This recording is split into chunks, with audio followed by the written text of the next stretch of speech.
What would you do if 12 cents bought you more than land if it bought you a curse? That morning in the town of Liberty, folks gathered outside the old courthouse. The air was dry, heavy with dust, the kind that sticks to your throat before the day even begins. A cabin and a patch of land about 12 acres were up for auction. The starting bid, 12 cents. People whispered, then hushed, as though even breathing too loud might awaken something best left alone. Among them stood Gideon Hale. He wasn't polished, not rich, just a rancher with weathered clothes and calloused hands, a man life had already beaten down. And yet he raised his hand. 12 cents. His voice cut through the silence like a rusty saw. The townsfolk turned toward him, not with envy, not with admiration, but with pity, as if they knew he had just walked into a snare set long before his time. The auctioneer's gavel struck. Thud. Gideon rode home, with the deed in his pocket, the eyes of liberty burning into his back like a warning he could not shake. The dirt road carried him into sparse woods, the sun slipping low shadows stretching long. Then he saw it, the cabin gate creaking in the wind. But it wasn't the wood that stopped his horse cold. Hanging there, swaying like a broken branch, was a body. A woman's body, Apache, enormous, taller, and broader than most men Gideon had ever met. Dust streaked her face, blood stained her skin. And though her eyes were clouded, they still searched the air for breath. If you were the one to ride up and find such a sight, what would you do? Tell me in the comments below. The gavel had fallen hard, a single thud echoing across Liberty's courthouse square, sealing Gideon Hale's fate. He rode out beneath a pale sun-dust, trailing behind his horse like smoke from a fire that never quite went out. In his pocket lay a deed inked with the bold strokes of law. 12 acres, a weather-beaten cabin, and a half-rotted barn. The price, 12 cents. The townsfolk had watched him claim it with eyes sharp as knives. Not one smile had met his gaze. Not even envy, the kind a man expects when he buys land. No, what he saw in their faces was closer to sorrow, pity, carved deep into their weathered expressions. It was as if Gideon had stepped not into fortune but into a grave someone else had dug long ago, and now it was his. He could still feel those eyes on him, trailing him through the dust as he rode away. They clung to his back like whispers, as if the whole town had already buried him.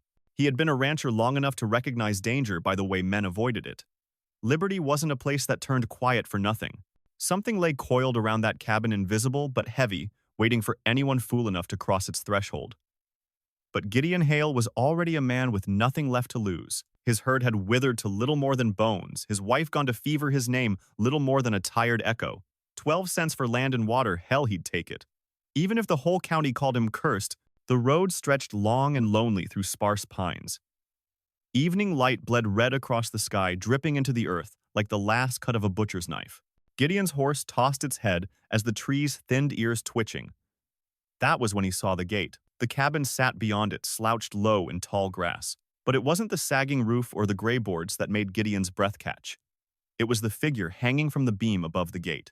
At first, he thought it a scarecrow, some cruel marker left to spook off trespassers. But the closer he rode, the heavier the truth grew. That was no stuffed effigy. It was flesh, bone, and blood. A woman. Her body swung heavy in the breeze, the rope biting deep into her throat. The sight stopped Gideon's horse-cold hooves pawing at the dirt. She wasn't just any woman either. She was enormous, taller, broader than any man he had ever met. Her legs dangled long, almost brushing the ground, though she hung suspended. Shoulders wide as a blacksmith's arms, roped with muscle, chest rising faintly. Yes, faintly like a bellows, starved for air. Her face was smeared with dust streaks of dried blood painting her skin, yet her eyes, half open, glassy, still flickered with a desperate tremor, searching, clinging to breath. Gideon's gut twisted. He had seen cattle strung up by rustlers, lynched men, left for crows. But never a woman like this, built like a warrior, yet brutalized like an animal. His hand went instinctively to his knife. In 2 strides, he was off his horse boots, sinking in dirt as he rushed the gate. The blade flashed steel against rope. With one swift cut, the cord snapped and the woman's body collapsed. She fell like a felled oak, slamming into Gideon, with such force it drove him to his knees. He grunted arms, straining to keep her from crashing headfirst into the ground. She was heavy, not just in size, but in presence, her strength still coiled within her, even in near death. Gideon, a man used to wrestling stubborn bulls, found himself staggered under her sheer weight. She lay sprawled in the grass, chest heaving in jagged bursts. The rope burn on her neck was raw, the skin torn and angry. Gideon tore a strip from his shirt, rough hands trembling as he wrapped it gently around the wound. Sweat beaded at his brow. He could not tell if it was from the strain of lifting her or from the strange feeling of holding such a formidable life in his arms. "Hang on, girl," he muttered, voice rasping low like gravel under a wagon wheel. Her eyes cracked wider black as coal, and for a heartbeat they burned into him deep, furious, aching with pain. She tried to speak syllables broken in her native tongue, but Gideon couldn't catch the meaning. Still, he understood. He'd seen that look before. It was a plea, a demand, a cry to live. He pulled his cowhide canteen from his belt and tipped it carefully against her cracked lips. Water spilled rough at first, then steady. Her throat jerked, swallowing what little she could manage. A faint sound escaped her half-groan, half-whisper.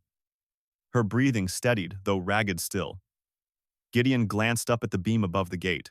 The rope still swayed, stained with her blood. Flies circled lazily in the dusk. Across the weathered wood of the gate itself, streaks of dried blood smeared like some cruel warning painted for the next fool to come by. A shiver crawled down Gideon's spine. The townsfolk had been right. This was no bargain. This was a curse, carved in timber and rope. But he had already stepped inside it. Dragging her was no easy task. Gideon hooked his arms under her shoulders and heaved muscles burning as he pulled her across the threshold. Inside the cabin, dust coated every surface, thick and untouched. Yet the stove bore faint ash, the kind that spoke of fire burned only days past. A chair tilted crooked as though someone had left in haste. This was no abandoned ruin. He laid her across a worn wooden table, covering her with a moth-eaten blanket. In the dim light seeping through boarded windows, he studied her face. Broad cheekbones, jaw sharp as flint hair, black and tangled. She was no stranger. Whispers came back to him, rumors carried at fur trading posts and cattle camps. The name was Naelli, granddaughter of White Hawk, the Apache chief, whose warriors rode like storms across these plains. Gideon had heard men call her a phantom, a legend, said she towered like a giant, a warrior in her own right. And now, here she was broken, hanging once at the gate of his 12-cent cabin. Who had done this? And why leave her strung like a trophy on land no one dared buy? The cabin's silence pressed heavy, the air thick with more than dust. Somewhere in the wood was the memory of violence. Gideon felt it in the creak of the floorboards, the draft whispering through cracks, the echo of a fight that lingered though unseen. He sat beside her rifle, leaning close, eyes drifting to the darkening window. The forest outside seemed to watch. Every shadow leaned closer, every breeze whispered secrets. The townsfolk's pity, their silence at the auction, it all fit now. They had known. This cabin wasn't abandoned. It was marked. Naelli stirred beneath the blanket, lips parting. Her voice came rough, splintered, but the word carried through in English, broken but clear. Danger. They come back. Her eyes locked on Gideon's, blazing though weak. He understood enough. Whoever had strung her here wasn't finished. And now he had cut her down. The deed in his pocket burned hotter than fire. 12 cents had bought him more than land. It had bought him blood secrets and a war he never asked for. He gritted his teeth, hands clenching. Gideon Hale had only wanted a place to start again. But fate had thrust into his arms a woman of legend, half dead yet still defiant. And as he looked at her, trembling but unbroken, he knew he had saved her life. And in doing so, he had bound his own to hers. Now let me ask you, if you were the one who found Naelli hanging at your gate, if you had nothing but a knife and a few drops of water, would you have saved her?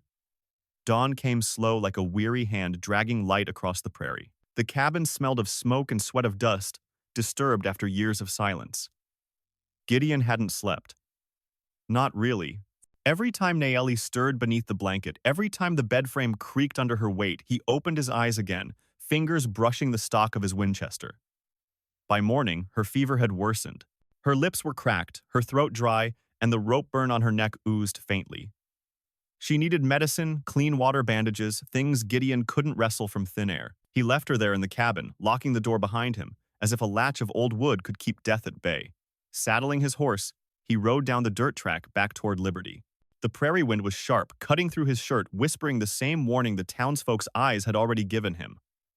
You shouldn't be here.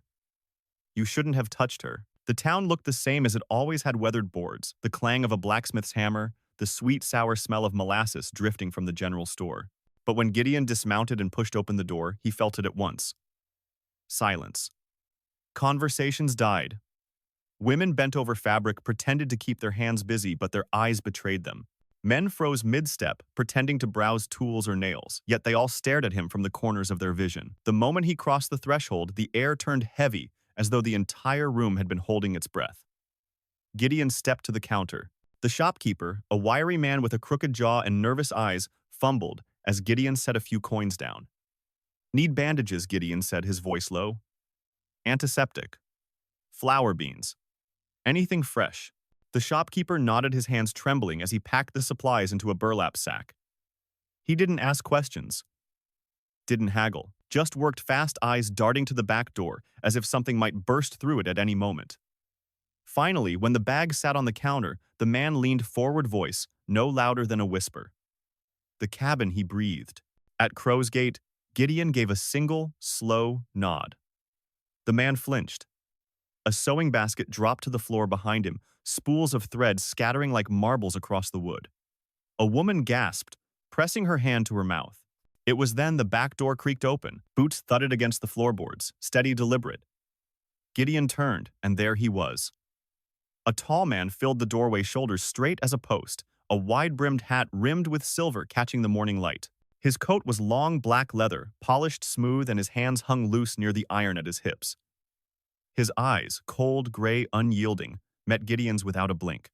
The storekeeper stiffened, dropping a glass jar of preserves that shattered across the floor. Sticky syrup spread like blood between the planks. No one moved to clean it. The man smiled, but it was the kind of smile that never touched the eyes. Smooth. Controlled. Deadly. "Name's Fletcher Knox," he said, voice polished like fine wood but carrying the edge of steel beneath. "I hear you made yourself a purchase." Gideon said nothing. His grip tightened on the sack strap slung across his shoulder.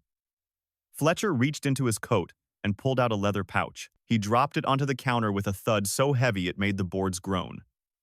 Coins clinked inside, rich and full. $500, Fletcher said. "For your cabin." The room froze. $500.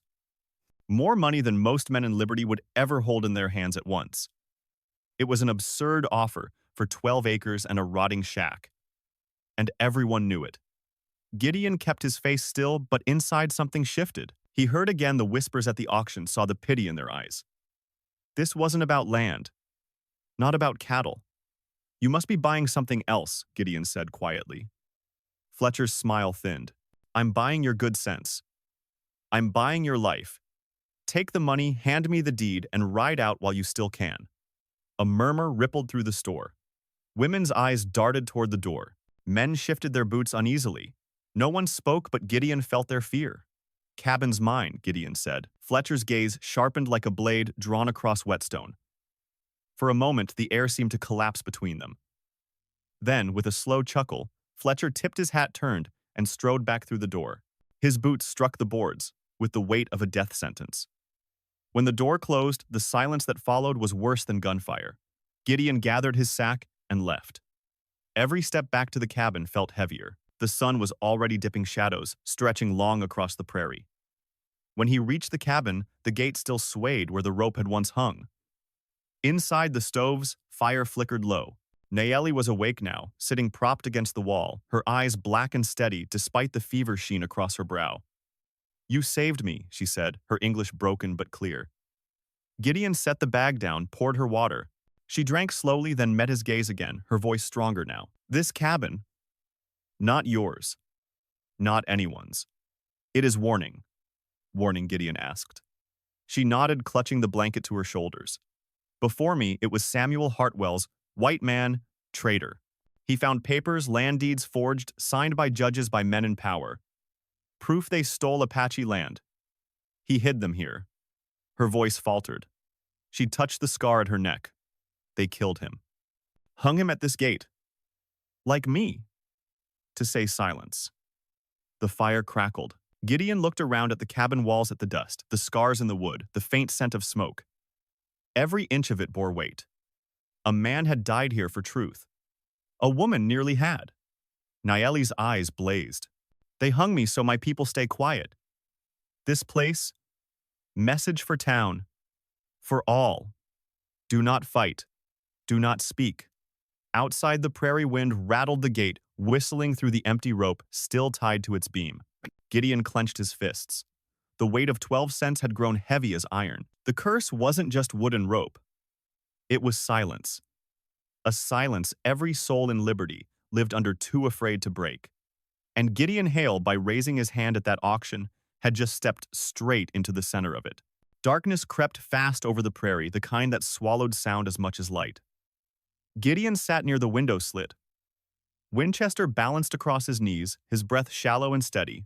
The cabin walls groaned softly, each draft whispering like a warning. Naelli sat propped against the wall, her broad frame wrapped in a tattered blanket. Fever still clung to her, but her eyes burned sharp in the firelight. She didn't sleep. Neither did he. Outside, the night was too quiet. No wolves, no owls, only the wind.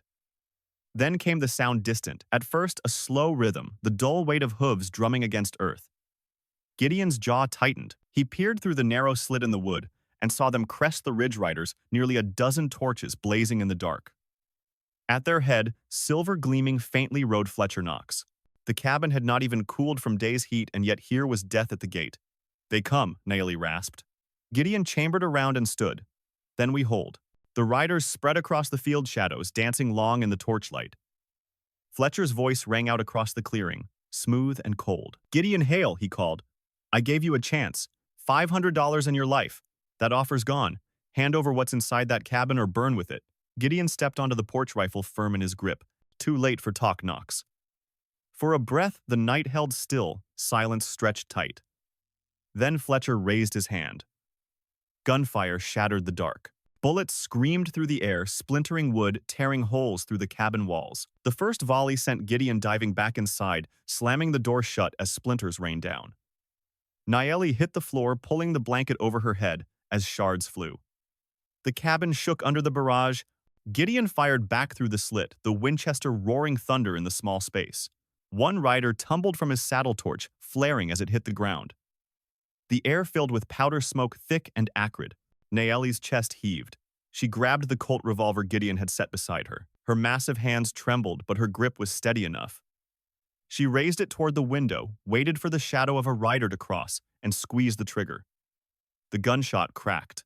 Outside, a man toppled near the gate, his body falling at the very post where she herself had once hung. Her voice broke into a ragged whisper. Not again. Gideon crawled to her, sliding another table against the door for cover. Bullets tore through the wood sparks flying from the stove. Flames licked the ceiling as a torch, crashed against the roof straw, igniting in a whoosh of fire. They'll burn us alive, Gideon growled. Naelli pulled herself upright, towering, despite the weakness in her limbs. She pressed her shoulder against the wall, her shadow huge and defiant in the firelight. Her eyes locked on Gideon's. We fight. The roof crackled overhead. Heat bore down, choking the air.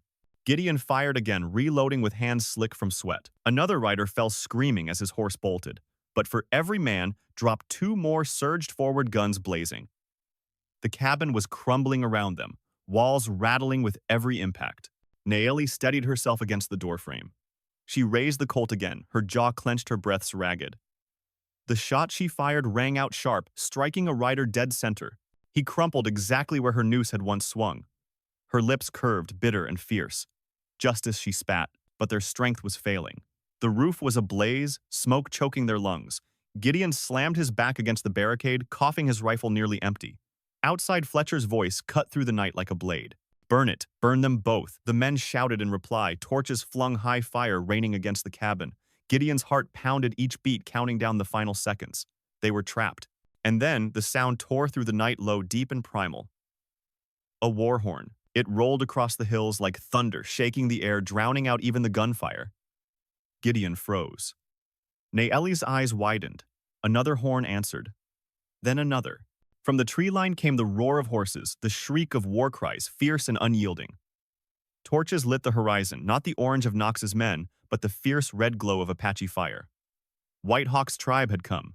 The field erupted in chaos. Fletcher's riders spun in panic, some breaking formation as the Apache stormed in spears, flashing rifles cracking. Horses collided in a frenzy of smoke and flame. Naelli pushed herself to her feet, staggering but strong. She ripped the burning blanket from her shoulders and stepped out onto the porch.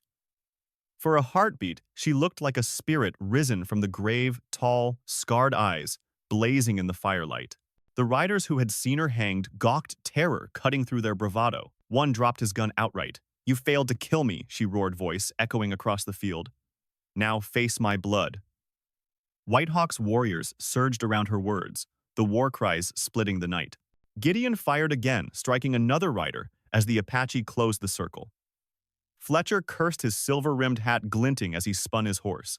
He kicked hard trying to flee, but arrows whistled past, driving him back.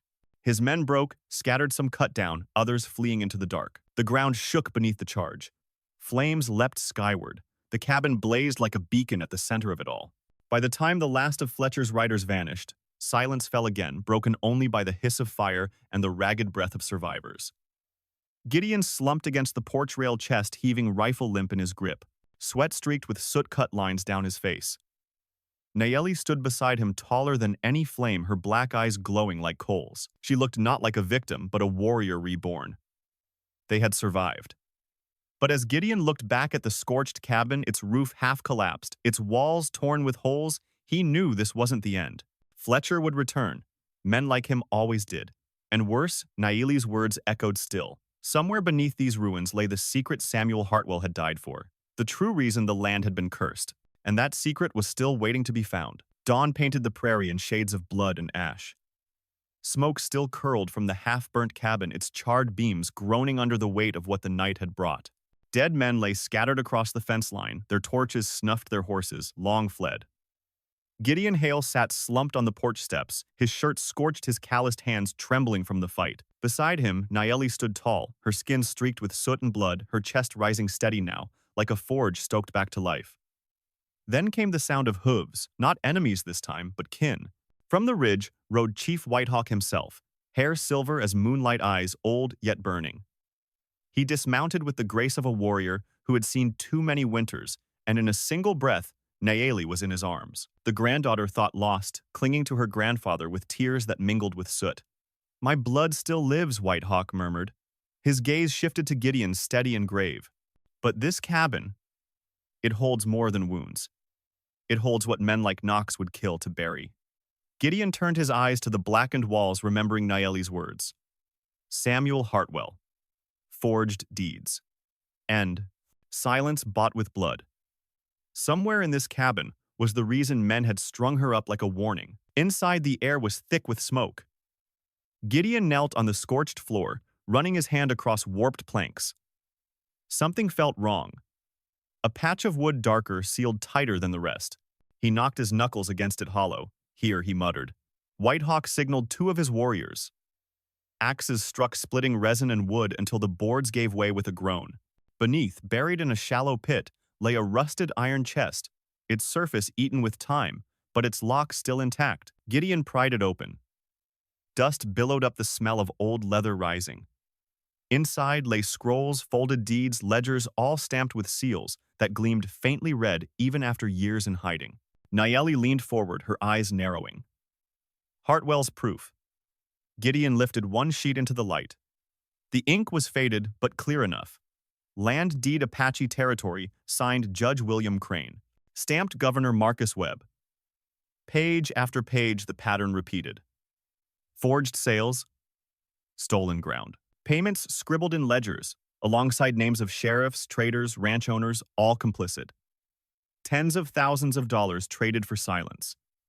The air grew heavy as Whitehawk read over Gideon's shoulder. His voice rumbled like distant thunder. "This is the weight of our stolen years." The rope at the gate was their warning. This, he lifted a document, high is the blade to cut it. But the prairie would not give them peace. The thunder of hooves rose again, this time, not kin. From the horizon came a wall of riders, cloaks, billowing rifles glinting in the sun. At their head mounted, proud rode Judge Crane himself, his face hard as carved stone. Beside him, Governor Webb, wrapped in a tailored coat, his smile thin and venomous. Soldiers flanked them, rows upon rows, the law twisted into an army.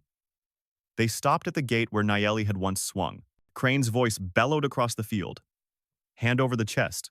Hand over the girl. Do this and perhaps you'll keep your miserable lives. His words carried to every ear, but Gideon saw the unease ripple through the ranks behind him. Some of Webb's men shifted in their saddles. They knew. They feared. Gideon stepped onto the porch, the chest and one-hand rifle slung over his shoulder. His voice carried low but steady. These papers bear your names. Yours Crane. Yours Webb. Proof enough to hang you both higher than the gallows you built for her. A murmur spread through the riders, cracks of doubt slicing through the line. Webb's face tightened, but Crane snarled. Lies burn that cabin to the ground, gunfire erupted. The air exploded with bullets, the cabin walls splintering anew. But this time, Gideon and the Apache were ready. Warriors surged from the tree line arrows, whistling rifles cracking. Gideon's Winchester roared, felling the first man who dared cross the fence. Naelli stood at the gate itself, towering a revolver in each hand. Her voice cut across the chaos, fierce and unrelenting. You tried to silence me. Now I speak with fire. She fired the recoil, snapping through her arms, and a soldier dropped right where she had once hung. The gate, once a gallows, now blazed with defiance. The battle raged. Horses screamed, fire leapt, smoke curled thick. Gideon reloaded, sweat stinging his eyes, dropping man after man. Whitehawk's warriors fought like the storm itself, blades flashing, cries echoing through the valley. Still, Crane pushed forward, pistol in hand, riding straight for the porch. His horse reared as arrows whistled past, but he pressed on, rage twisting his face. You'll die for this rancher, he spat. Gideon leveled his rifle, but Naelli was faster. She surged forward, her hand sweeping Crane's pistol clean from his grip. With one powerful shove, she dragged him from his saddle, slamming him into the dirt. His eyes widened as he stared up at her towering shadow, the granddaughter of the chief he had tried to break. Justice, she said, voice low steady. Behind them, Webb tried to flee, spurring his horse through the chaos. But the riders behind him, his own men, didn't follow. The documents had done their work. Doubt had rotted loyalty.